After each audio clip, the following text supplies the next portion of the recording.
Egbert O'Kelly. Well, Drazi. How are you, my man? Thank you for the invitation. Out of Africa, pigeon champion, one loft champions, bred champions for many other oaks. Many oaks become legends after they've passed away. You become a legend while you're still around, while you're still breeding good ones. Guys speak of you as a legend here in the shop. You held up in high esteem by many, many fanciers. So, over to you, Egbert. that's scary words. No, we've been fortunate in our pigeon career. To start off with, it's been a passion of mine since I was 7 years old. I didn't have the support of my dad. He believed that I was wasting my time. So yeah, I started off with building pigeon lofts with pigeon pallets and catching the... Were the pallets stolen? Yeah, they were stolen. I'd sad to say, but that's where I started out. And I also caught all the pigeons around Pick n Pay's delivery area, and that's how I started. And then eventually the hobby just grew and grew and grew, and yeah, it was a massive journey. Just quickly before into the journey, tell me an interesting little snippet now before we came inside about the old patches and the old helmets that you had. Yeah, we never ever, which I don't think anybody knows that you had. It's, if I know today what they actually were, I would not have let them go. But I got my first birds, the purest 475 Lady Dudley Lorraine. Yes, old Patrice you can find. Legendary birds. They had the most beautiful violet eyes, green eyes. They were fantastic birds, fantastic handlers. And then I also had a family of Yuri Arias' father's Herman birds. They were called, it was the bloodline. They were also fantastic pigeons in those days. I'm talking 25, 30 years ago. That was the cross of the day. A lot of guys like the top fanciers, Arnold Maury and them have got that Herman blood in them. Terence Connolly. So yeah, those, and the Dudley stuff was in Connolly's birds. So those were the legendary stuff. How many of that blood actually went into the old Tomlock family, I don't know, but yeah, that. And then I had those birds, but I financially I just couldn't do it. I couldn't even afford. I raced for 2 or 3 years. They never opened my clock. I know that feeling. I had to take a back seat in the corner of the club and clap hands. Clap hands to everyone. And I was sitting there reading Piet Skuman's book, How to Do It Right, and I just couldn't figure it out. Oh shit! So, and then.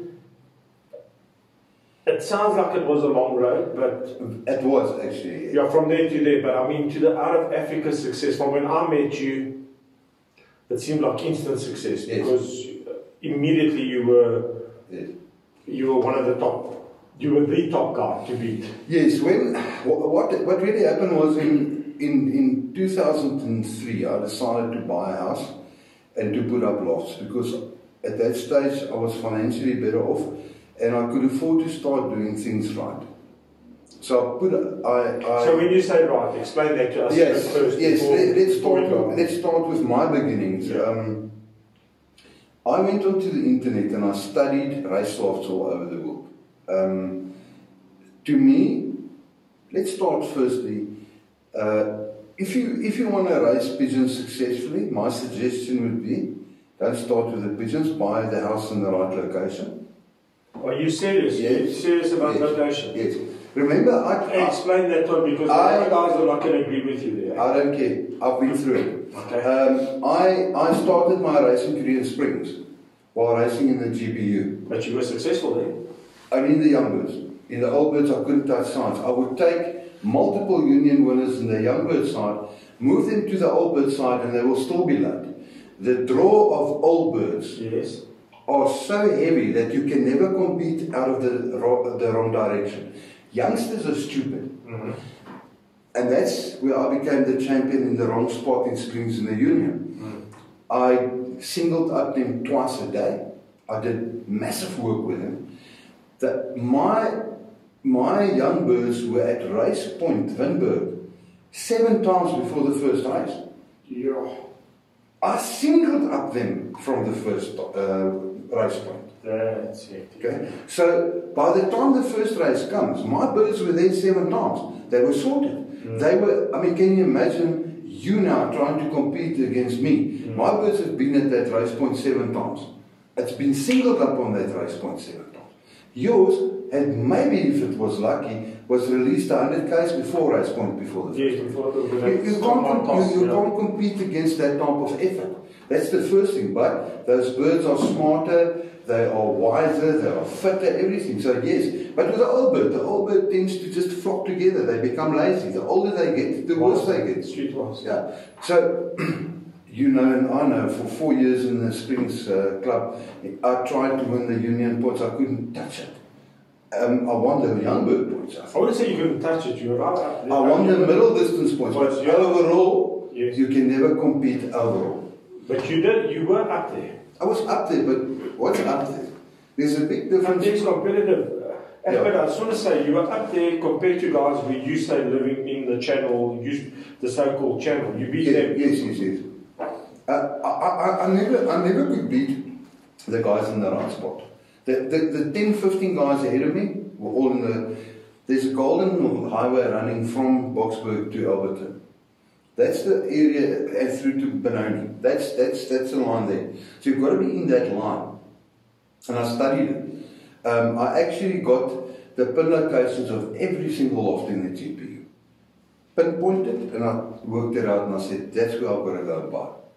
So, after I won the GRPA points, yes, I broke a record that side. I won the GRPA points from a horrible position, true. Yeah. But the competition was way more widespread than in the GPU. Yes, they were west, you know, so spread across. Yeah, there were guys in Pretoria, so it was very wide area. Not as concentrated as it is. Yes. So then it's because you don't have the. You see, your Boksburg Benoni area was concentrated in Alberton, so yes, the whole pack was drawing into one area, into one line here, yeah, and Springs is over here. Yeah. I had the same experience in the VPU, where I'm 34 kilometers in the wrong direction of the pool there, all on my own. You can't race. Yeah, I was normally by race 7 or 8 before I stopped. I was in the top 10, 15 in the union, but that's not where I want to be. I want to win organisational points. Yeah. So, okay, so then I moved to Boksburg, bought in the right posse. Yeah. And immediately those birds went to a next level. And I think the reason why, because I built a family out of a bad position that became brilliant. But when I took those birds into the hotspot, they just went to superior status like that. So it still boils down to good pigeons, first of all. You have to have those. My advice, and what I did, I can only speak out of my own experiences, is that in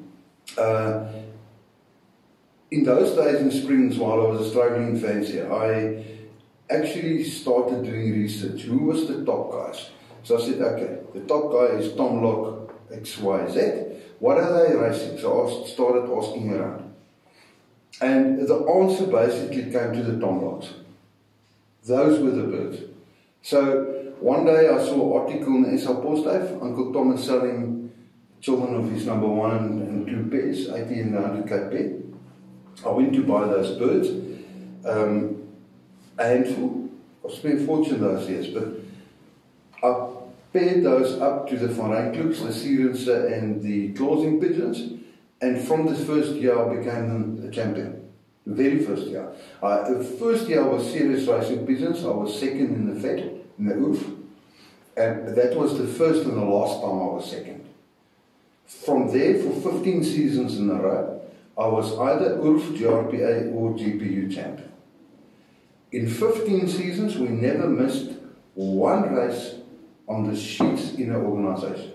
Yeah, that's amazing. So that basically boils down to good birds. But also we had a system. In those days we went to see Andre Carlson and he helped me with his program. I used his program as a basis, his Muti as a basis, his whole system. In the second year I realized that his short distance program is not right. the birds were late. So I started feeding a lot of sunflower on the short distances, and that sunflower, the weight came down and the results went up. I told him that, and his results also started going up. So from there, since I never kept count of what we won, but most of the time we would have won either middle and long distance points and second in the short, or vice versa. We were always in the top one, two, or three. And what about ace pigeons or many, medal pigeons? Many. We bred many. But that's also important to bird with consistency, eh? Yes. What we found was that the ace pigeons, the multiple winners, the 3-time winners, the 4-time winners, the 5-time winners, those are the birds that are carrying over the hit rate. Your 1-time winner and 2-time winners are okay, but the moment the bird starts winning in a 1, 2, 3 year cycle, 3 to 5 races, they become super breeders. In my stock loft, I had no exceptions. They were all super breeders. Just on your stock loft there, and a lot of guys have asked me to ask you this question, because you become so successful in breeding, not only for yourself, I mean, you become successful in breeding good stock birds, yes, all over the country. Guys are asking if you can just give us a little bit of insight onto your breeding methods. I think this is the main thing of the discussion that I find the most important. Because you and I have spoken before, and you've mentioned pedigrees and studies, and that's come up, which I want you to talk about, but they want to know out of Africa, the strategy, the system and the strategy. Yes. Look, let's. What I want to discuss now is very controversial. On Facebook, every time I open that thing, and there's a discussion about these worthless pedigrees, pigeons being sold by myself, by everyone else that bothers to make a pedigree. Luckily, I've proven that wrong. I was going to say, but now your pedigrees have got the results, so it doesn't really make. No, so but yes, the guy that puts in the work. Look, to start with, to actually have a pedigree system, you will have to say goodbye to your wife and your family life, because it takes hours to add the information in there, especially in my case, where guys are buying good stock birds from me and raising my babies. So you've got so much work every week to add all that information on there to keep everything updated. Why are you putting information onto pedigrees? So that you know which cock and which hen are actually carrying over that genetics. You see, that's where you find the information. I can go into my Hawkeye. If I go into my Hawkeye today and I click on the 80,000 and cocks number, there's not enough paper in your printer to print all the information I've got there of great grandchildren being aces, winners, and one-off winners. It's scary to see it. So that's the thing Andre Carlson always used to teach me. You need to become more scientific in your approach if you want to be a champion. So what we've done over the years has been very scientific. And this is where the strain making starts. You know, we bought a lot of tomlocks. But yes, we bought the super pairs first. I was going to say, you bought the very best though, eh? So the foundation was correctly done. Yeah. But then we also bred our own super locks, which was John 2 with Avmin. That pair I created out of the locks, which was in my mind one of the better super pairs, even better than the original 100,000 pair.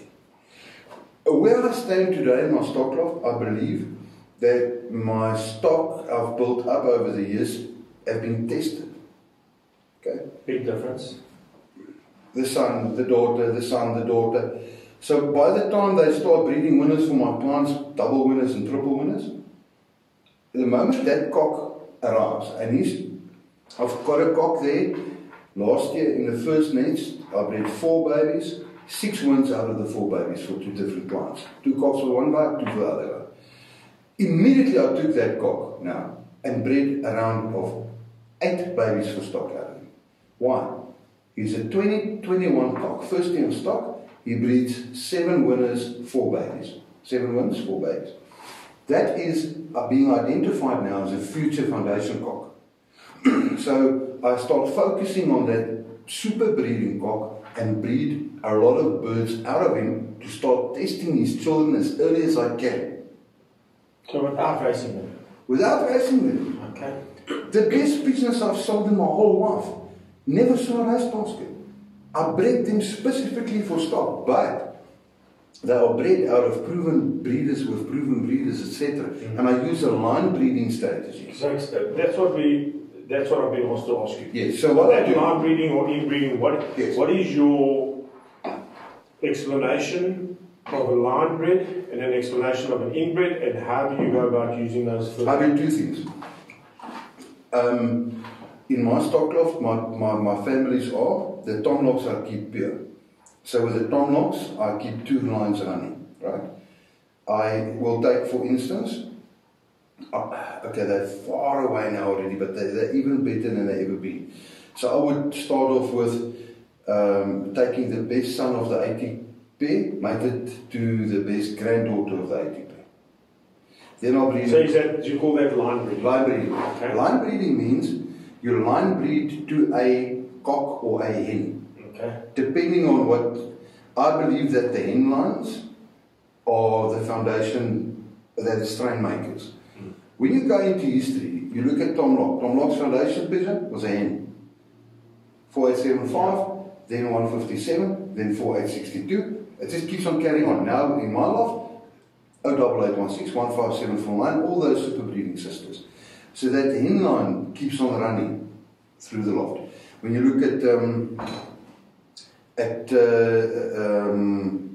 Harry line, the golden lady hen, she's the same thing, also the hen line. Okay. You can't talk about guys like Mike Garners that buys one loft winners all over the world. He's got no family. That's another strategy you can follow. Okay. But my question always is, what are you trying to achieve? Are you trying to build a super family? Or are you just wanting to win races with super birds that won races? To me, that's an easy recipe. Buy the best, put them together and enter them. But I don't think it's a winning recipe. I believe in building my own family line. Which you have. Which I've done. You've successfully done. I mean, if you look at many guys' success, old James van der Linde, there's plenty of guys out there that had success with those birds. And they also had a method. James, for instance, went and he took 1855 son to 1855 daughter. So just inform us of 1855. What you're talking about? 18 is a buck 17 Albrecht cock. The 8855 hen is the daughter of 970, also Albrecht hen. But he put them full brother to full sister 3 times. Then he took the 80,000 birds of me, the Oogappelina breed, etc. And Pat Wright's 80,000 cock up to his foundation cock, Pat Wright's cock. Yeah. And he line bred those locks 3 to 4 times to each other, and then crossed the 2 line bred lines. And that's exactly my strategy. For years, I line breed the Van Rijn family pure. I line breed, in other words, the Flip Pelsis cocks progeny being line bred. In the lock line, I have line breeding to the 80 out of proven breeders. I take a super breeder cock that's a son of the 80 pair, I put into a proven super breeding hen, a granddaughter of the 80. I will breed 8 to 10 of those. Might sell 4, keep 6. Do the same again with another 80 grandson and an 80 daughter. Breed stock again, 8 to 10 of them. You start testing those individual children by crossing them to the 810s or the closings. Whichever ones of those are becoming a super breeder, you again put into the stock loft to start breeding stock again. So you always breed stock out of the best breeders. You can't just breed stock because it's on paper an inbred 810 or an inbred 80. My Dino King winner is a good example of what I'm talking about. What I did there, the Dino King win wasn't a luck shot. It was planned 11 years ago. So what was done there, a one-off ace pigeon was put to a one-off ace pigeon. First ace to third ace. That bred me the third final winner in Carnival, and it was a 5th ace. Then I put that to a fourth Dino King winner, a second ace, and that bred the winner in the second ace. So the Dino King winner has got 5 ace pigeons that were top 5 So you still go a lot around results, sir? It's all about results. Yeah. On the one hand. So what I do, I purebred tomlock, I purebred 80. But those tomlocks in 80 were crossed with each other to find the top breeders within the families. Then when I find that super tomlock hen and cock, I will breed the pure line again. Okay. That 810 cock that clicked with that 80 hen and this 810 hen that clicked with that John 2 3116 cock, Yeah. those 2 810s gets put back again and bred for stock. So you keep the lines pure, but the cross material that becomes one loft winners, ace pigeons, goes into a separate program in my stock loft that I call the ace pigeon family. Okay. I have 2 ace pigeon families I've been working on now for 15 years. Okay. The one produced the Dino King winner last year. That's completely a one loft ace pigeon family. I've brought back my first carnival winner, the first If I remember correctly, you first bloom winner. correct me if I'm wrong. Yes. Yeah, I can't even remember how many years ago now. I think the pigeon's name was actually Hawk. Yes. And another one. Hawk Riverloft. Hawk Riverloft. Super You cock. remember him? Yeah. You also did one. That was your first one, eh? Yes, that was the very first time we entered. I think it was in 2003. Yeah, I remember. That's an interesting one. There were 2 cocks bred that way. It was the egg cock and 30116 together. Okay. Tom Locke said, I bought the super pair for $100,000. She laid 2 beautiful eggs. It was 6223 and 6224 Moneymaker. Moneymaker later on bred 19318. That was the best bird in South Africa on the long distance. Okay. Her daughter was sold to Daniel Trotsky, and I gave him a son of Cheeky, my 18, my number 1 cock. He paired them together and he bred the Dino King winner smooth sailing 2-3 years ago. That's right. Okay. Before I sold the hen to Daniel, I bred 2 cocks. Only 2 birds out of his hens, and they were two combined winners for me, double winners. And I took those 2 cocks and I paired them to a 10 daughter, and the one 2 years ago was 4th final Dino King second ace. Sure. The other daughter of the other granddaughter of Daniel's hen, the ace pigeon national long distance, bred me the carnival winner and the carnival ace pigeon. So it's again ace pigeons.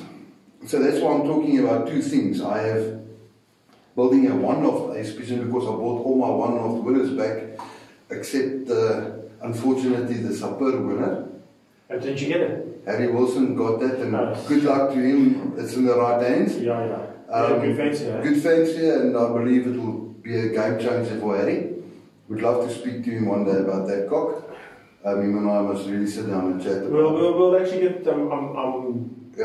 Tyron Barnard, a good friend of mine, is busy trying to get Harry on the podcast, so we'll get the 2 of you together on the podcast. I think so. You know, I should discuss a business proposal. Yeah, and then the other family that I've been building for many years, I call the organizational ace pigeon family. So I took the monster cock that was the best bird in the GPU. So what was the monster cock? The monster cock was again he's mentioned so many times in the shop, and I've no about idea. 17 again, the same as 18 and Corelli. Yeah. Corelli is the pulverizer of the GPU for 8 years now. So I just want to get something straight. You went to Albrecht, I remember that. I did. When I closed my taxidermy shop, I said to my wife, "Let's go and buy pigeons." That's a good decision. Yes, Good choice. yes. So we flew over to Belgium. And we visited Pipa. But you got the trick there. Yeah, we visited Pipa. We visited France Sablon. We went out on lunch with France Sablon. Yeah. We went out with Marcel Albrecht. And he did another bottle. Yeah. We went to see 2 or 3 other fancies in Belgium. I tried to hand select my sablons. I think So you got directed out of that Buck 17. yeah. I bought 4 direct children out of the Buck 17 pair. And then from Roland Boa, I was going to say, you bought a hen from Roland as well, eh? I bought my 3 best hens from Roland Boa, the 970 daughters. And there was another one, the 150,000 hen. Yeah. That was the Marcel Finblow hen, but I never really got around to like her. Roland was right, we had a discussion about it. She would have become a legend if I liked her, but I didn't. She was very small and petite, not my cup of cake. But the 970 hens, 8855, 54 and 371. Did well for you. Not only for me. Now, when I say they did well for you, but I mean all the way. Yeah, all your customers, your friends, you never got birds from you. If I have to give you a summary, it's an 18-page summary of what the 8-10 sablon birds have done in one-offs alone. Well, they've gone around the world, actually. Yeah, what that they've had. Yeah. It's just unbelievable. I think in the one-off scene in South Africa, if they dominate it. I don't like saying it, but unfortunately, it's not what you want to say. It's in black and white and factual. No. Look, those and on the longer, harder races in the organisations, they dominate. What we found very interesting is I actually did a little bit of a study the other day. When people at the main auction, people bought our #1 foundation called Golden Credit's parents. And there they wrote a story why they bought the sablons. And what was very interesting to me was the original Albert Paula super pair that bred Limoges, the Buck 17, the Limoges, all those birds, had 3 times his father's black swarte Geiselbreg national ace pigeon in them. Okay. And those are the old Van Bruin stuff. Exactly, all from Bruin stuff. Yeah. Very hard, long distance, tough pigeons. Yeah. Today, their family is known as the Laureate and the new Laureates. Yes. So they brought the Sablon family back into their lines because it originated there. In the same stuff, you get your Catras blood is very strong in there. Your Stichelbout is very strong in the Sablon line, that's interesting. I never knew that. Because I was visiting with Roland. Yeah. But obviously the language barrier. Yeah. And there's another one, Fania, the Motta line. Yes, the Motta. That's in there. So that's plus minus what's. It's basically built out of those old long distance. Oh, it's long, tough stuff. Yeah. And that's what I found that could understand about them is I understood them. So I know that they're hard type of pigeons, but. Any other Belgian birds that you brought in? Because I know you went there, so I don't know if that's the only birds you brought in. I spent a small fortune on cannibal birds. A lot of fancies like I had success with them. I bought a lot of candid birds. What else was there? When you say candid, is that from Dirk van Dijk or from? No, it was the Koopman line. Okay. Bought a lot of those birds, but eventually just went back to the old stuff because they keep on couldn't beat them. When you say the old stuff, I mean the top locks in the sablons, the closings, and a very small touch of the season's birds I still have left. I was going to ask you that now. Yes. Do you still have of that? Because you bought some of the closest blood to the original. I think you had the opposite pair of Andres Click. Yes. If I remember correctly. So he had the cock and the hen, and I had the brother and sister. The opposite. The opposite pairs I never really had the success I was hoping for. Okay. It was more out of Andre's 151 Pigeon pair. Okay. I think it was a very hasty decision of mine at one stage to let them all go, the pure ones. I shouldn't have. But interestingly enough, most of my top ace pigeons have got the club of the season's blood in. They still got a touch of it. So that's enough for me. Okay. I just needed that little bit of injection. So just recapping, your main lines then are obviously the Tom Locks. Yes. The Sablons, which is your Corelli 810, your Buck 17 line. A little bit of closing. I brought most of my closing line back. Have you brought that back? Yes. Okay, that's obviously got a reason for that. And then that's about a little bit of sequence. Yes, and then obviously we the Van Rijn Klooks a little bit, I don't know. I've got very, very good Van Rijn Klooks that are now.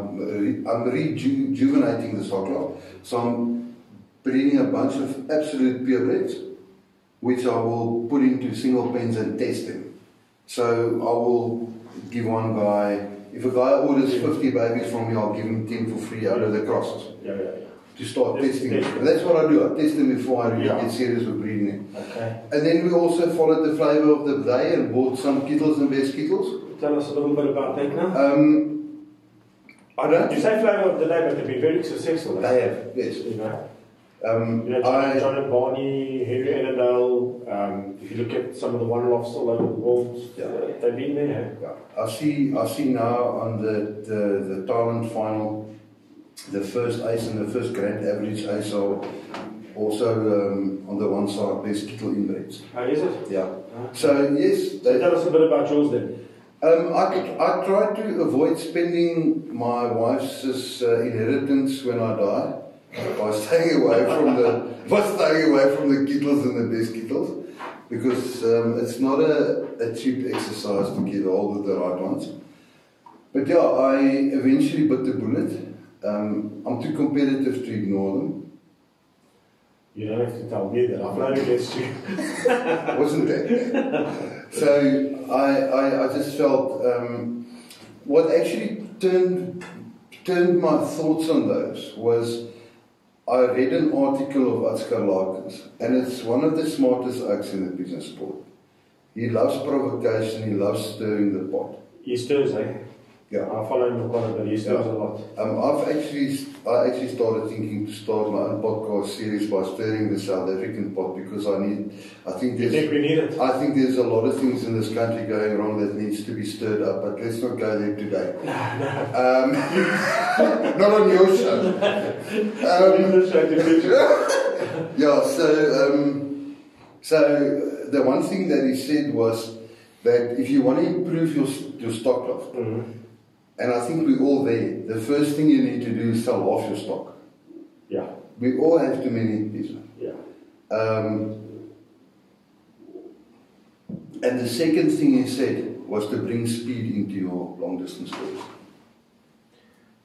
Do you agree with him on that? 100%. Because couldn't agree more. Some of the guys are going to say, bring the speed in, you lose the stamina.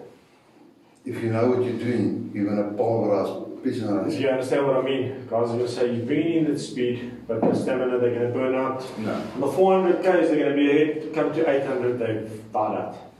I think you're going to get it. I think that's what makes the sport so bloody amazing, is you just never know what's going to pop out. 100%. You don't know which side of the genetic pool the baby is going to get. I mean, Alwyn took a 1855 inbred crosser to the kittles, great success, out of the pair hitting into knocking the year before. Yeah. So it's totally inbred stamina with total inbred speed kittle.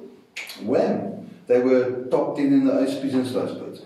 So you might get the odd one that's not going to go over 500 or 600, but it all goes back to selection. So if you find that one that can go the distance, you need to bring it back to the loft, so you buy it back. Yeah. I've been buying all my one-offs birds back until I walked into Harry Wilson.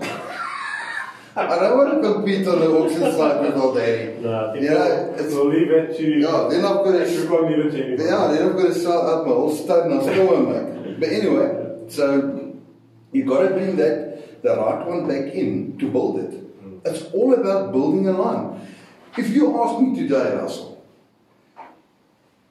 which Tomlocks would you like to be back alive as 2-year-olds?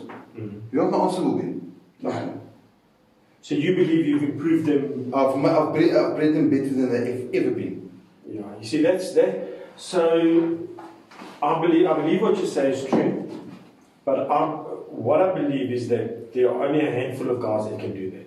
That's my opinion. Some guys can improve them, and I can mention to you names. We'll mention off air guys that have had the same birds as you've got. I know, yes. And they went backwards. A few guys. You've got to go back to what we talked about earlier. And they never came near to your successes. Not even to my successes or to average successes. But you first of all, you need to be scientific about it. You need to have a pedigree program, right? Where But some of them I'm talking about do have a pedigree. you line breed, etc. Okay, here's my way of seeing a champion. Yeah. I've been one for many years now. I'm a has-been. Making a comeback now on the one-off scene. You see, so I feel like a new beginner. Okay, so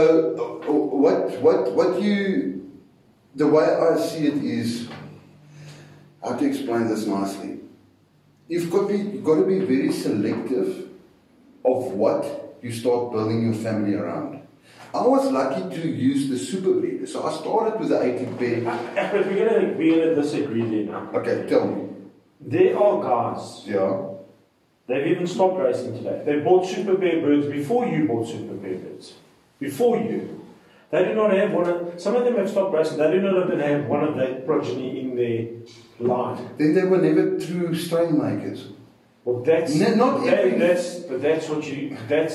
taking the words out of my mouth. So what I'm saying, there are only a handful of those guys that can do that. Yes. What takes a guy to do that? First of all, you need pigeon hands. You can give me a bird in the dog. Yeah. I'm telling you now. And I tested it when you had Randy and Coke one day. You stuck the bird in the dog and you were right. So I remember that. I will take the bird if I select the right cock and hen in your loft. Yeah. I must be able to take them home for free. I'll do it in the dog. Yeah. I'll take them. Okay, but that's a gift. That's a gift. So what about us guys who don't have the gift? If you don't have that gift, first of all, you might prove me wrong, but I don't believe you'll ever be a champion. Yeah. If you don't have the hands, and why I'm saying that is I've visited many a guy struggling in the racing season. Egbert, come and help me. So I'll go handle the first thing when I catch his birds. Oh my God, like a chicken. Dead weight. Dead weight. No. Stop the bus right there. Whoa. Food bin. Let me see what's going on here. Broodkoring. Allerlei goed is al binne. Fattening stuff. For rollers.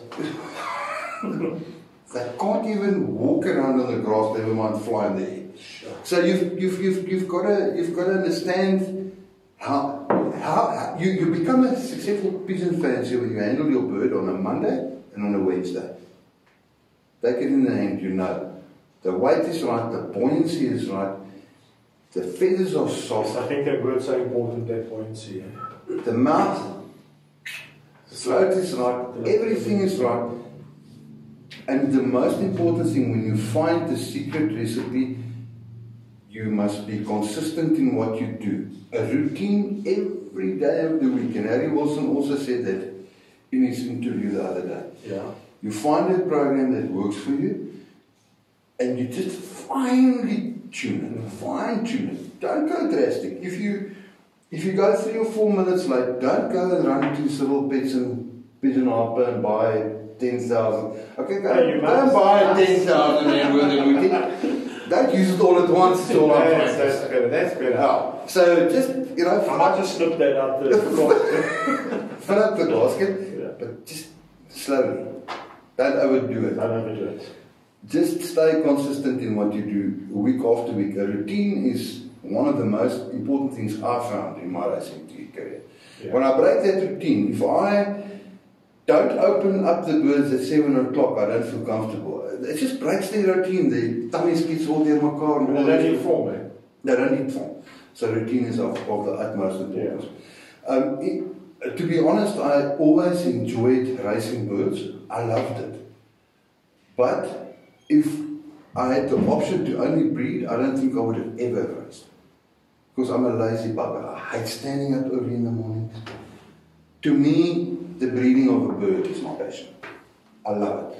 I love to build new families. I'm now planning for the next 10 years ahead. I'm building something that's going to scare myself. I might be wrong. I might be right.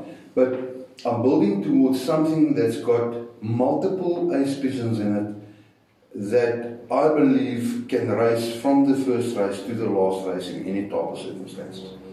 But it takes time, because everything needs to be proven first before you go the next step. Yeah, and that's the problem. To make sure. Yeah. You need to make sure. And that brings me on to the next point that I wanted to speak to you about, which I think is very important. But a lot of guys say it's dying. But I think generally it's important because not everybody can afford R1 million kittles, or to buy the 100,000 rand Tom Lock, or buy the whole. So I think it's very important for trustworthy, decent, affordable pigeon studs in South Africa. We are one of those. Now you are one of those. For years, I'm asking about your opinion on going forward. How important do you think it is? I think it's important, but just from a stud's point of view. You know, I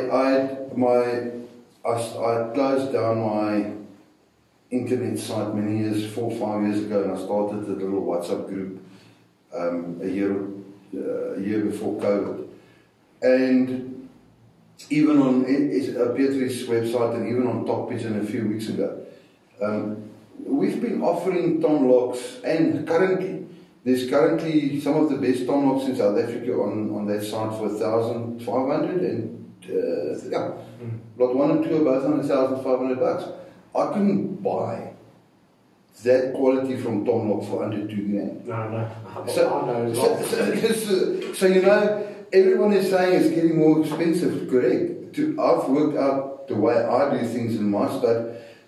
Is my cost on a baby is $500. But I just want to stop you there quickly, because I get that a lot in the shop, and I just want to mention on the podcast so that people know where I'm coming from. They say to me, pigeon racing is out of hand, it's out of control, the prices, it's just too expensive. Then I say to them, you know, I'll mention 10 other hobbies, and you tell me pigeon racing is more expensive. It's not more expensive than golf. Deep sea fishing, golf, hunting, specimen fishing, off-road motorcycling, car racing, whatever you want to name, bow hunting. Pigeon racing is still the cheapest. Yes. So I find it's only the pigeon fanciers that complain. Other than that, I don't think it's. And when you see the prices that your stud and various studs are selling, okay, well, I don't want to mention various studs, but maybe your stud, the prices are reasonable. I think they're affordable. I think they're way below what they're worth. Way below. But I also think that's a good thing. Yes. Because now an average guy can afford the best quality there is. It's always been my vision to make it available to all walks of life. So, but you've been very good like that I know you, because I've known you for a long time. I've really tried to accommodate most people. So, in the old days when I had the original 80,000 children, if a guy wants those, yes, I hammered you. You're looking at a 35-50K. Which is not a hammer, bird. Because my one out of that was my gold medal, and she got a really good one. So yeah. So that was the hammering part of it. And I think her sister after it was a gold medal for you. Yes. So 3 of them. 3 of them. So, you know, after that, the next generation, then I would put a bunch of the sons and daughters in stock. The next generation, looking at 10. You put another bunch of daughters and stuff in stock, and you start at 1.5 or 2,000. And then again, I'll take you back on your words. You say you've improved them. So you pay 1,500 rand for an improved breed. Correct. You know what I'm saying? Correct. So I'm at a stage now where I still have direct 80,000 daughters in my stock lot. I will be putting them up for auction soon, all of them. There's some of them that are absolute super breeders that bred 10 and more winners. I haven't bred off them for the last 5 years. Don't even touch them anymore. They're just sitting there. Because you've got progeny that's breeding. The hen's granddaughter is a multiple, triple super breeder. So I don't bother about that anymore. I've improved them with what works for me. Yes. And that's the crux of all families. It's a crux, but there's a bigger crux than that. Where did Tom Lock's birds come from? The one side of it, I believe, has been from Ronnie Croxford, which was a champion fancier. So Tom started with the top guys' stuff, and he took it to a new level. Yeah. And that to me is what a champion does. Yeah. But I'm going to take it a bit further than that, because Tom's birds, what I find as a champion fancier, is his birds must work for others as well. It doesn't only have. So where you, numerous times guys come in the shop here and they say to me, I said, no, I said, bird up from Egbert, the 18 tomahawk or Canelli. Really?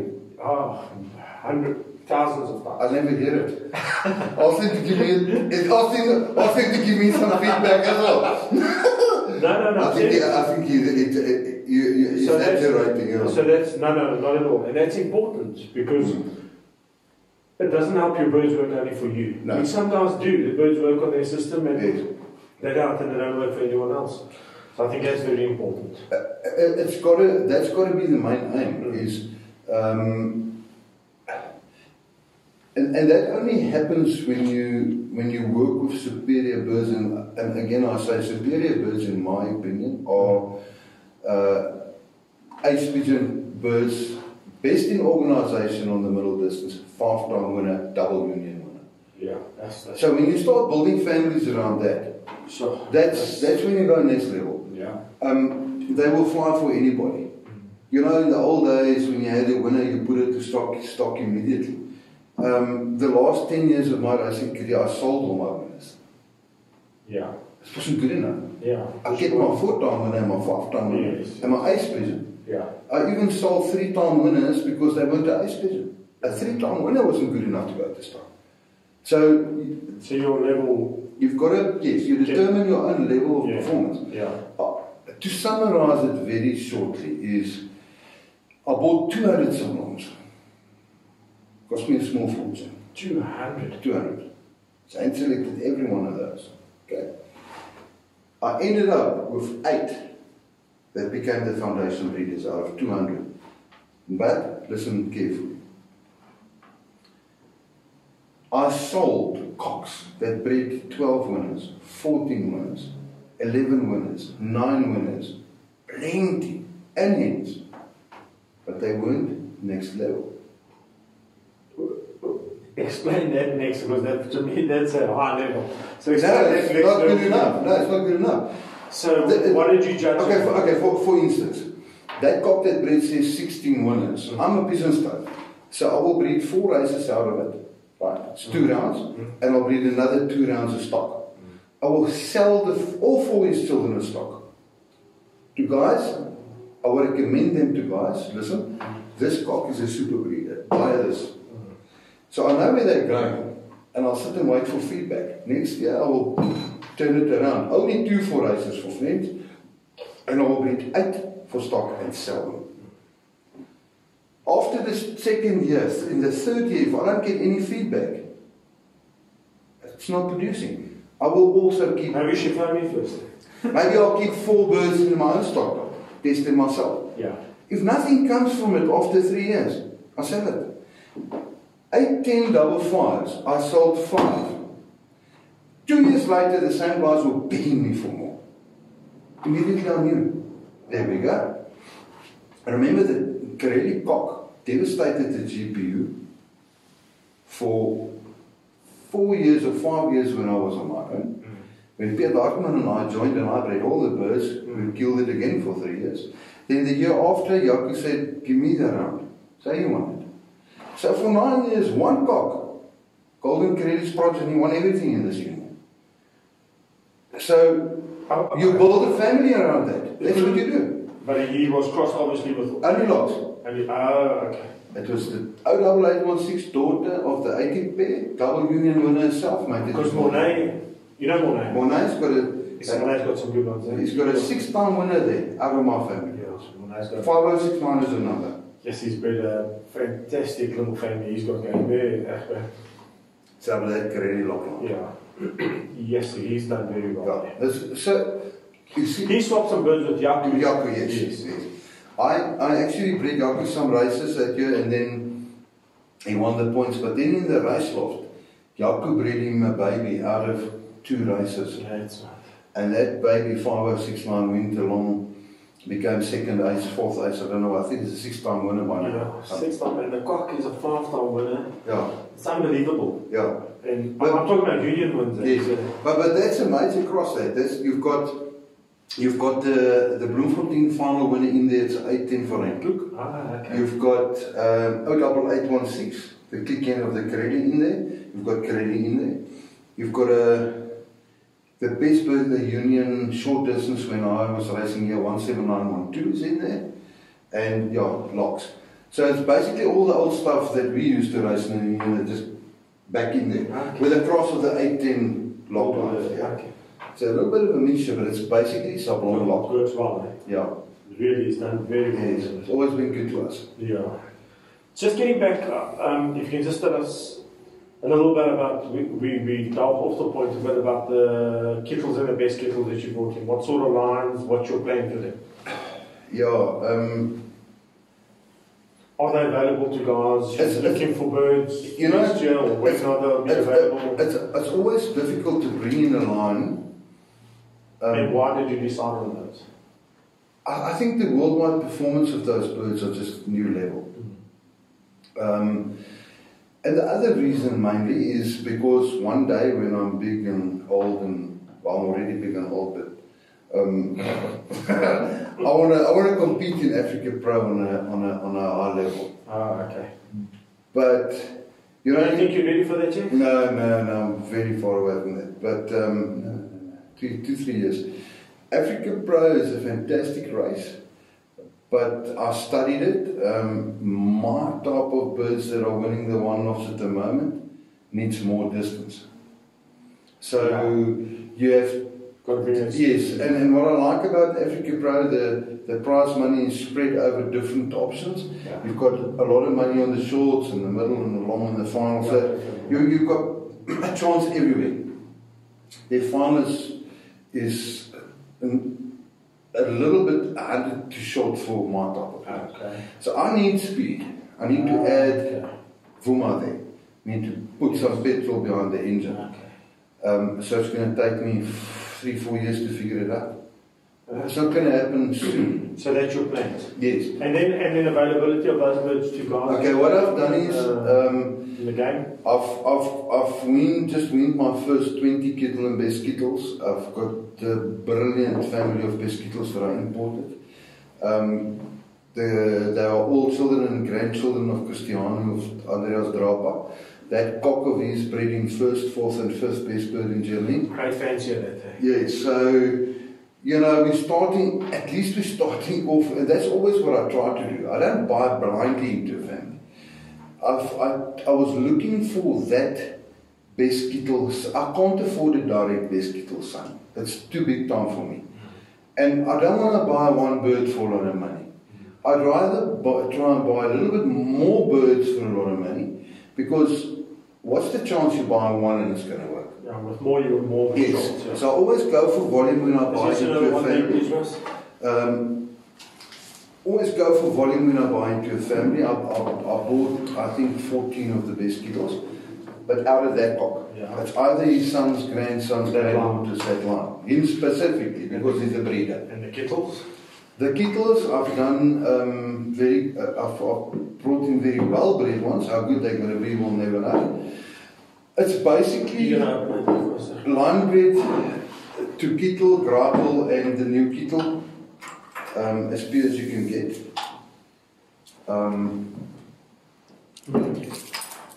Yeah, that's really all I can say. I handled them all yesterday. Are you crossing that? I bought 48 of them. Yeah, and there was one cock yesterday that I degraded into a possible dustman. I don't like him. Sure. But his babies are beautiful, so I'll just hang on. But he's got his first little red cross there. Okay. Don't like. Yeah. But the rest, perfect in my hand, love it. They have been selected by a good friend of mine, top fancy in Belgium. So I'm very chuffed about that. I'm going to breed 3 rounds, about 75 babies for stock. I'm going to probably put half of it back into my own stock loft. The other half I'll be making available. And then I took 15 or 16 hens, spare hens that I bought. And I've mated those to mostly my 8-10 family. Ah, okay. That'll be interesting. Yeah, just as a test. Yeah. And I'll try and select 10 or 12 of those to send to the summer races. I need to start testing them. Yes. That is the problem. Yes. So you need to do the performance checks on them, and then as we go along, we'll see where they go. Sure. Will I get rid of them like I did my last bunch of purchases? I don't know. You don't know. Well, it depends on the performance, obviously. You know, there's an old saying that there are good pigeons in all pigeon families. It depends which one you got. 100%. You never know. There's no guarantee. With this game, there's no guarantee. No. But it does help to know, to have an point that you're working towards. Absolutely, yes. You know where I'm going with this. Because if you're just breeding blindly and just... Look, I do have an established family, and I've got a half an idea where I'm going in the one loss, because that's the only place I'm still competing in. It's become more of a hobby to me than anything else, and now on the sideline I'm making birds available. But what did I really want to say? Are you going to be? Do you see yourself racing again? As a loft, not as a one loft? I will never in my life wake up at 4 again to catch pigeons to race pigeons. Never. No. I have no desire to ever race pigeons again. Okay, that's what I'm asking. No. No desire to race again. No. You know, in the pigeon sport, there's a lot of guys saying that money has killed the pigeon sport. I believe that the fact that we've taken money out of the pigeon sport is because it's dying. I tend to agree with you there. So, can we take money out of any sport, whether it's professional rugby, whether it's professional football, whether it's professional... Horse racing is a multi-million-dollar industry. You take money out of it. Why? Because you're actually winning a lot of money. No, when you look at China, so Chinese are paying $100,000, no problem for a bird, $1 million for a bird. You know, I've got a very good Chinese friend that races pigeons in China, and that, forgot the name of their club. They race for $1 million a week. The Pioneers Club. Pioneers Club. They race for $1 million a week. I know. And three mercs. Unbelievable. It's scary. Scary. So I think that's where we should aim for. And then a lot of guys will come back. They took the money out of it.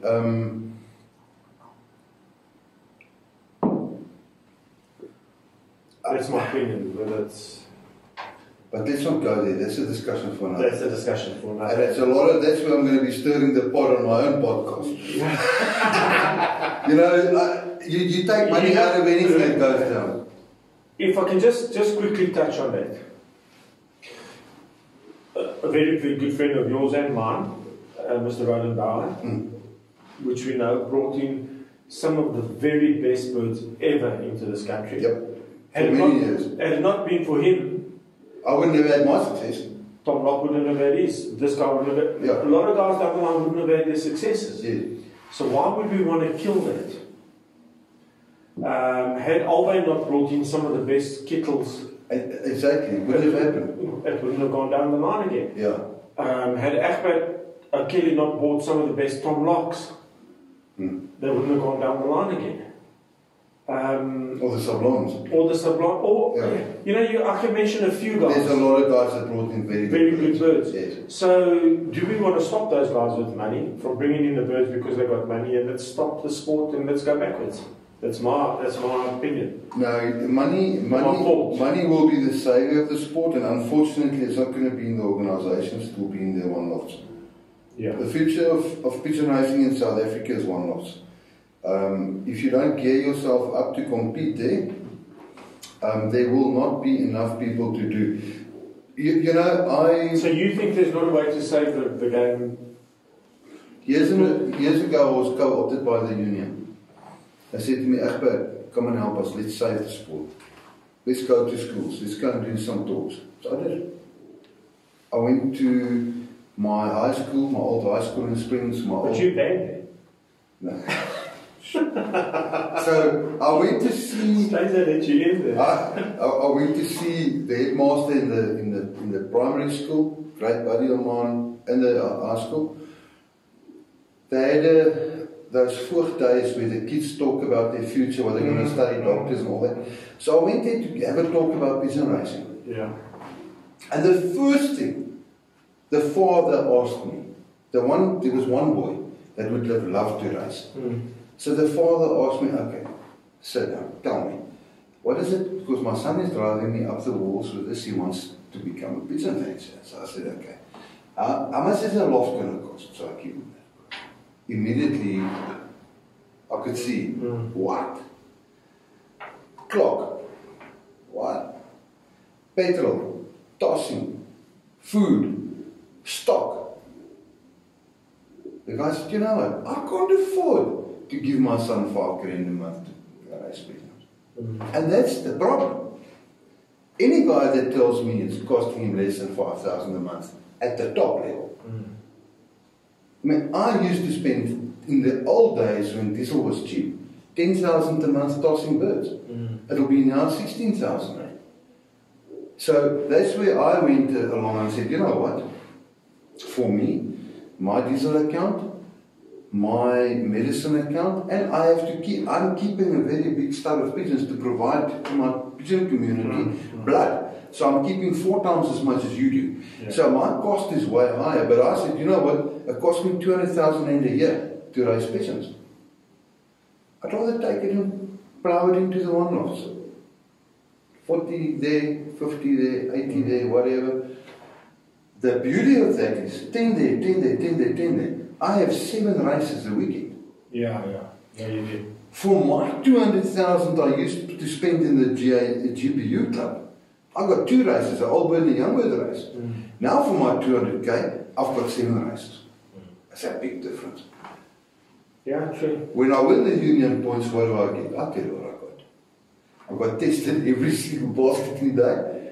I got the most... I created test you. I got the most unbelievable amount of flack you can ever think of. I've even got... built up the best friendships. Yeah, and I got thrown out of my own club once.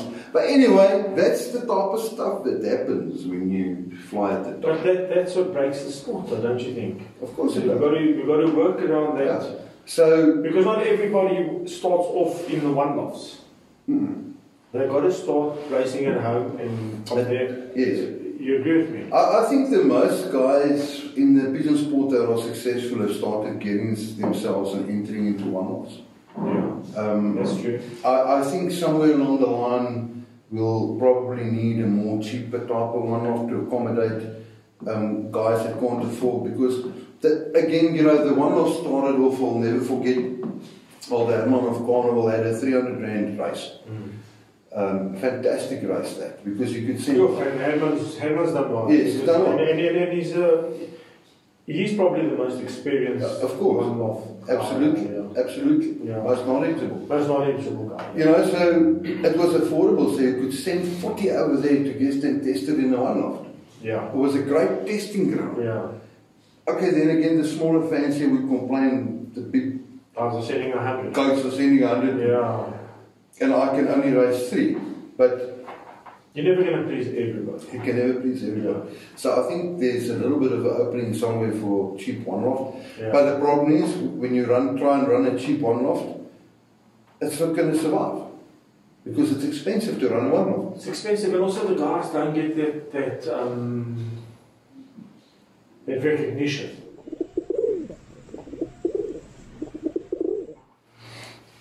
Welcome back. Oh boy, yeah. So you're saying the cheaper one-offs won't survive, although they give opportunities, but they won't survive? No, they won't, because there's no, you know, it's a lot of work. To run a one-off is 365 days a year. Yeah. You've got wages to pay, you've got expenses. That's why I say money will save it. Without the money, it's very hard to keep something going. Yeah. The unions are to blame for the downrunning of the sport, because they're not coming up with innovative ideas. And I'm stirring the pot, and I don't care. They're not coming up with innovative ideas how to create something for fanciers to be able to race for. You know, I'll never forget, I raced in the good times of the GPU, where there was many fanciers. I don't even want to know how many there left, but even in those days, the last 3-4 years we were racing, they struggled to even pay out a car on a car race. 100%. Because the fanciers are moaning and bitching, to pay one little R100 per bird for an entry fee for a car race. So, you know, you again also, you can't win something if you don't put something into it. Never. But don't you think it should work both ways then? Because a lot of these unions have got money in surplus in the account waiting for something to happen. Shouldn't they maybe pay half towards the car? And the fanciers pay, and then at least you win a car. Well, plus some money back. It's discussable. It depends on the amount of funds that's available. If there's, you know, you need to know, have the inside information on that. What's the condition of the vehicle? Yeah. How old is it, etc. You can't just left, right, and centre spend that money. Unfortunately, you can't, but you've got to put something back. You've got to put something back. And I think that's where what you mentioned now is nothing's coming back. No, nothing's coming back. Yeah, but I'm not only talking about those kitties. I'm talking about starting to think out of the box. Give us an example of what you mean. Oh, there's many examples. The pigeon sport is dead. In the days, on the heydays, when I was a baby junior guy trying to fly my first one. Last year. No. Yeah, many years ago. There was fun stuff going on. Fun stuff. Look, I think the internet's also taken a bit of that away. Yeah, you don't go to an auction anymore. And that I don't understand. Why don't the fanciers go to auctions anymore? Why don't they go and support the auctions? Go and learn from each other. Go and mingle again. Go and social again. Our society has become that. We have walked away from all the nice stuff in life. Well, I can tell you, Alban Bester has tried that and it's been successful. He had twice he's had. Yes, I know you guys tried to revitalise the concept. And it worked very well. But it's to get guys to trust that again, because they'd rather go to an internet pigeon, you know, a pigeon auctioneer. Life has become quicker and easier. A big hurry. Yeah. You sit in your lounge on a Saturday afternoon, click a button, buy a bird. Yeah. Send your driver on Monday to collect it. It's become lekker and easy. Yeah. True, absolutely. And that social aspect's completely gone. It's gone. It's gone. But I remember when we had our club in Springs in the old days, for instance, I was in charge of that scenario many times. I would donate, not once. Well, I went many to Madeline, I went to many of them auction there. Not once, not twice. I would donate 20 or 30 birds to the club, or well, in those days, to our club. Yeah. Right, guys, there's 10 tomlocks, 10 seasons, 10 closings. 50% goes to the club, 80% goes to the club. And how many good fanciers are in the clubs? If every guy gives 5 good birds, you have 2, 3, 4 such auctions in a year, within just even in your little club setup. Whatever funds there is, you put into a central kitty, into a union. Or you do one big thing like we used to do in the old days in the GPU. You have a huge auction for the GPU funds towards something, prize money, then you sell your expensive rings and whatever the case may be on that same auction. So you do a fundraising plus. But yes, again, it's money. But money gets created by money. Yeah. Money doesn't happen without money. Yeah. To become a successful businessman, you start off by making money. Having the money to buy the business to make money. It doesn't just happen. It's a process. And that's where we are. It's a conundrum. We don't know which way to go anymore. Do you think because of the social aspect of the sport dying a bit, that's also one of the reasons the sport's declining? Definitely. Because if you look at the other sports, whether it's angling or hunting, or they still have their social gatherings. Look, I for one don't go to one of hot spots anymore. I'm not talking about that. I for one don't go to the final anymore. Yeah. It's wrong. I'm just as guilty as the next guy. I've also become unsociable. Don't you think that's just because in South Africa we've become more inclined to stay inside, stay away from the road? It's a technology. You think it's a technology as well? It's technology. You've got a video screen. You comfort in your home and Just show the birds on the drop. I don't need to drive 250k to a spot in your king. yeah. I can have fun at home. I drive for my family. I have a top or two. Watch TV while it's happening. It's technology has changed a lot of things. Yeah. The way of life has changed the business sport. How do we get it back? Because I think that's one of the stumbling blocks, and that's one of the reasons why it's declining. Is we used to have those Saturday afternoons where everybody gets together. Novices can pick your brain. In the old days in our club, You can meet with Roland and share ideas. in the old days in our club, we used to have a derby party at a different guy's house every year. That's gone dead. I don't know if that's still happening. No, I mean, those were the highlights of the year. Yeah. The animals came out and everybody during those parties. Really? We missed half of us missed the race. Those were fun times. Enlighten us a little bit about No. I can't remember a thing. That's been the good old days. The good old days. But do you think that's a bit of the reason of the decline? Is the antisocial side? I just think that the whole economic situation all over the world has come to a place where everybody is struggling. Even if you're well off, if not well off. Yeah. I'm going to agree and disagree with you. I can show you some magazines from 1974. I always remember that date, in that old office there. Pull them out. Yeah? Same reasons. Oh, really? Sports becoming too expensive. The same stories. The world's economy is not good. The countries in 1974, where a bag of food was $2.50 for 25 days. Yeah, well. And it was expensive. Okay. So, look, but we have done, since 1974, we have done nothing to improve it, to save it. Or let me rather say to save it. Yeah. I don't remember,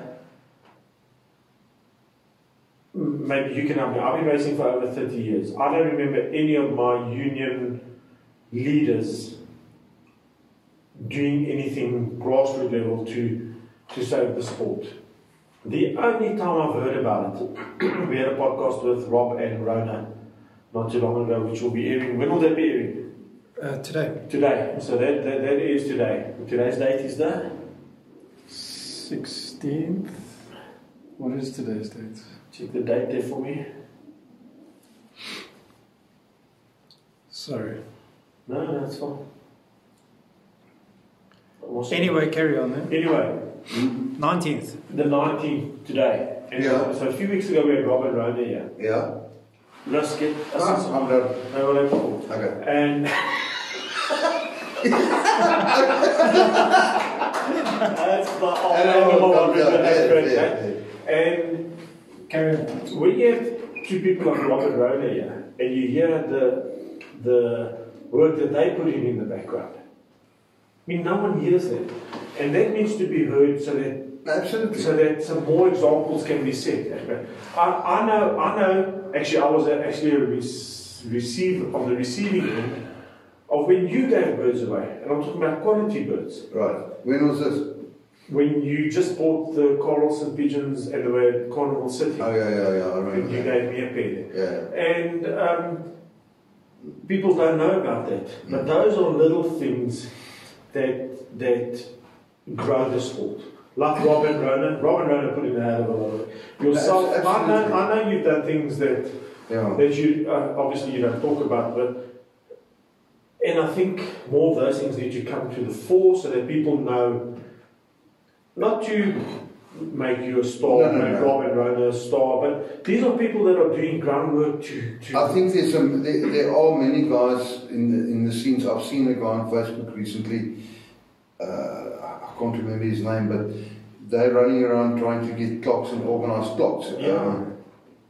The old trainer Corey of Sun City. Yeah. Corey Nordier sponsored the clock now to one of the organisations. So there's a lot of guys out there doing it silently. Yes. But the way I again see things is that, and this to me is my contribution to the sport, is how many champion fanciers will sell children and grandchildren out of their very best birds. That is also part of the contribution. I'm a breeding stud, but I'm a winning breeding stud. I'm not a paper stud that went and buy 10 different families, put paper to paper and just sell it. I test it, I prove, it's a tested family of birds. But that's why you start small. So, yes, of course, and it will last for another 100 years if I'm still alive by then, which I won't be. But I think when good fanciers make their blood available, it's also a contribution. 100%. I mean, how do you... That's why. So then you're improving the most important thing of the sport, is the winning blood. A fancier that starts with the wrong stuff gives up faster than lightning. Yeah. Nothing worse, they're not racing in position. That was really... Yeah, I'm going to break my glass. So that to me is also important. The good guys need to help supply, which they do. Most top guys will help a guy to get the blood. Yeah, they will. Although I think it's still important that there are studs available, that have good birds available, that a guy can come to you. When he comes to, let's use your stud for an example. If I come to you and I'm a novice, I say, Egbert, I want to race in Benoni Homing Society, the top fanciers there. I can get the proper advice from you because you've raced at that level. Yes. You've been there, you've been champion there, you know what it takes. You can say to me, I'm talking about decent studs. Russell, I think you should take X, Y, Z, so many babies, and maybe take 2 stock pairs, and that will put you in, not to be champion, but let's go to that. Let's go to that. That is a very interesting topic. I've been there, done it, worn the t-shirt many times. In the past, I used to breed a lot of babies for fanciers to help them. You'll send 10 nest mates to this guy and the 10 to that guy. This guy will have 4 winners, this guy will lose them all. Yeah, right? Yeah. This guy will tell you the best thing that happened in the pigeon sport besides Chappies. Sliced bread and biltong with fat on it. And this oak here with the nest mates will lose all 10. He will tell the whole of South Africa that you are a skibenga, a pigeon smos, and a rubbish, and you've got terrible business. That is what happens when you start trying to help the sport with your blood. The one guy it will work for, the other guy don't. Yeah. The reason for it there can be many reasons. So it's multiple. But I think we need to focus on the positives there. And then so you know, for the one guy the tom locks work, for the next guy the tom locks don't work. Yeah, I want to meet that guy.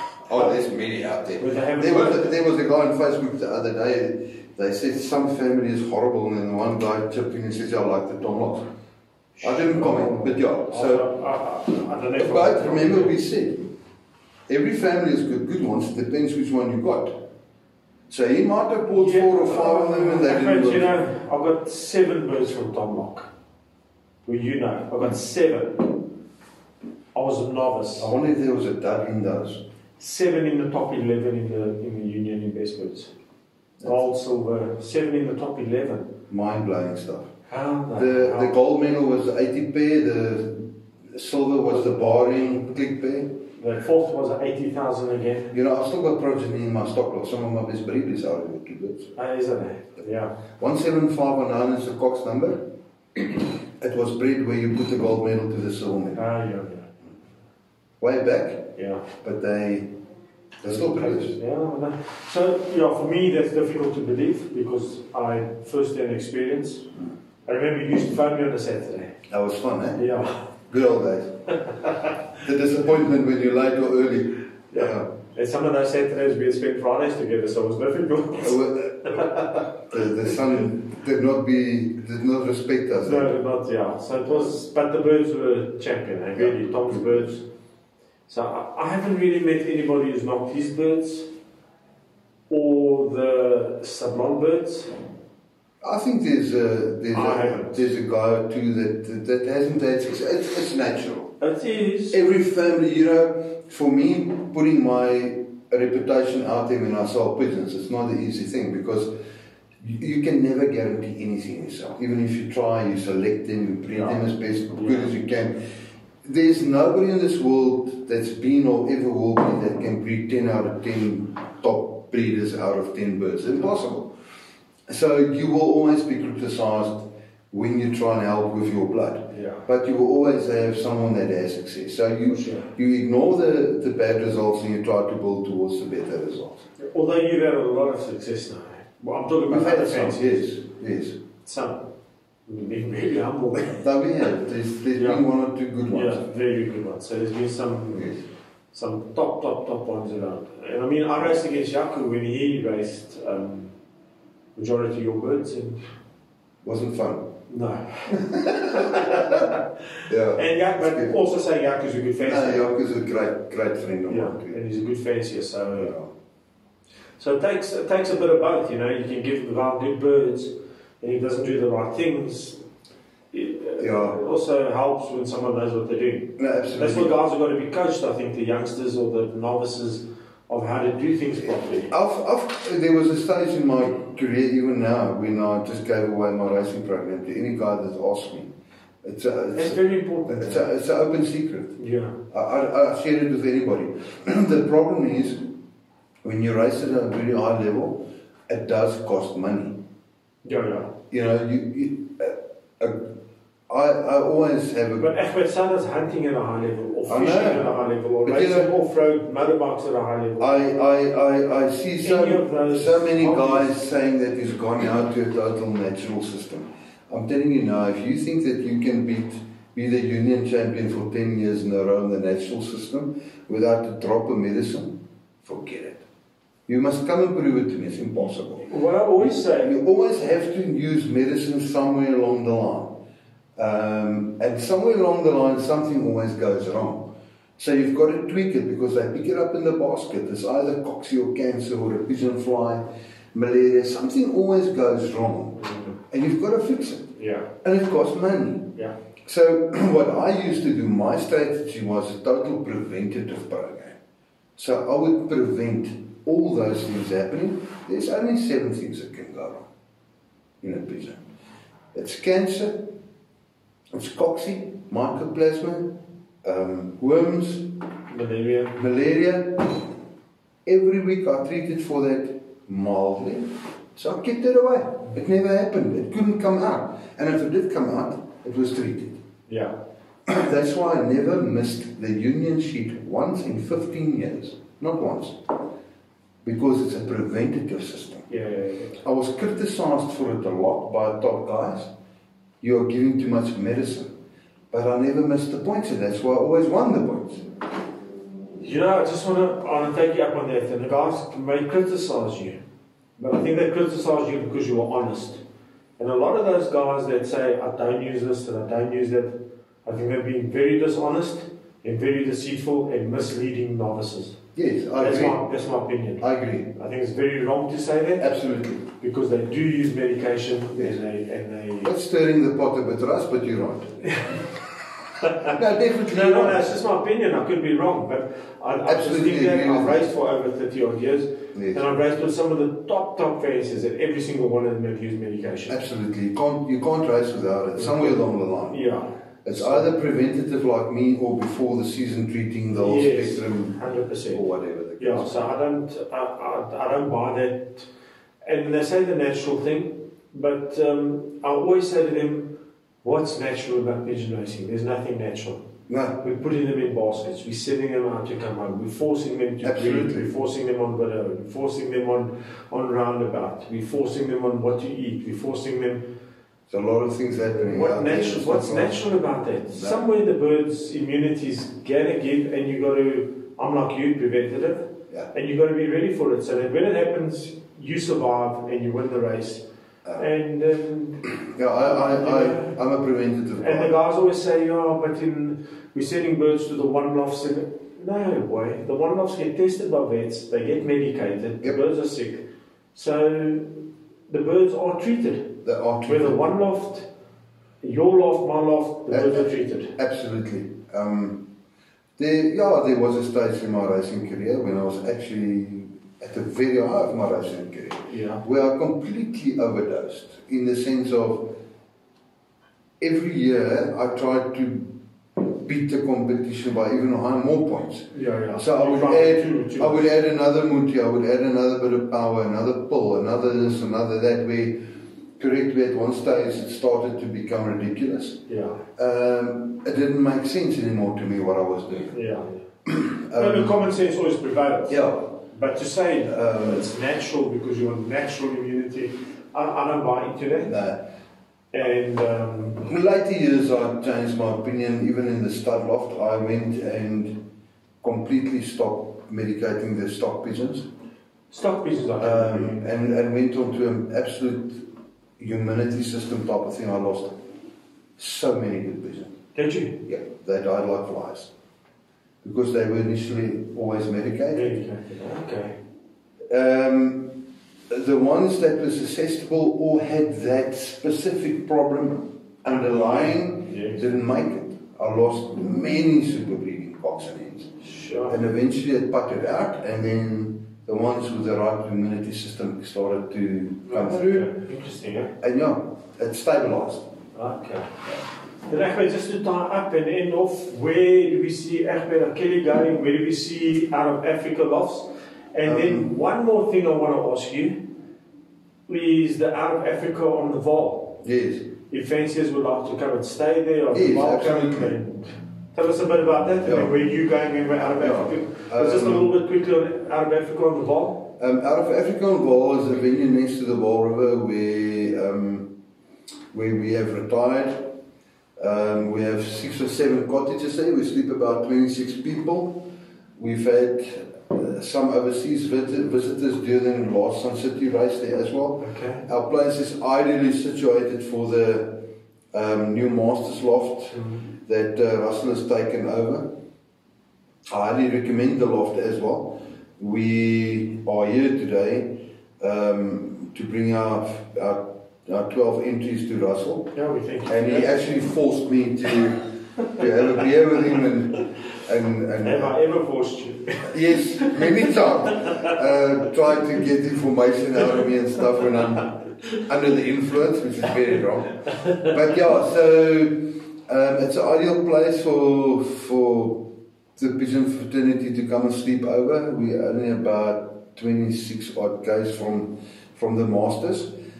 Please book early. There's already a lot of people starting to ask us for accommodation. It's a lot of fun. We are pigeon fanciers ourselves. We are in that same race.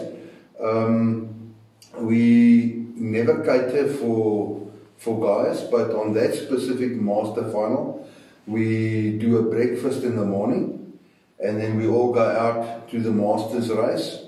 I invite everyone in cordially to book with us during that weekend. And then when we come back that evening, we're going to do a braai. Okay, and that salad. Is it on the web or? It's on Facebook. They can just type in Out of Africa on Vaal, and they can contact my wife Ilse. So we're going to make it fun. We'll do a package where your accommodation and the meals are either included or separate. Yeah, I've been there. It's very, very. But yeah, we had fun the last time. Yeah. It was the first time we did it, and then Sun City left us. But yeah, I think we're going to try and revive it with the Masters race. Yeah, have good fun. Good. No, the Out of Africa Pigeon Stud will plodder on and try and be a plodder. That's what you call it. be a factor. One, I always say, look, we're only doing one-off races. Not only that, I'm lying. But you're still supplying pigeons to the pigeon fraternity around the country. My main objective, first of all, is to build my pigeon stud, which I believe has never been as strong as it's now. I bred 58 winners for different clients last year out of my stud, apart from the one-off racing that bought babies from me. This year we sold 400 babies to very good fanciers. Unfortunately, some of them are staying in the wrong spots, but they still win their club points with those birds. So we're selecting our future stock birds from the 400 babies and parents and all the rest of it. Okay. We've isolated an area where we are now concentrating on keeping our one-loft breeders, which have already been tested. We've had 5 or 6 one-loft wins in our lifetime. We had 7 on the drop final winners. Theoretically, on the drop plus finals, we've won over 10 one-lofts. So we've got all that blood there. We are starting to concentrate. Last year was the first year, this is the second year.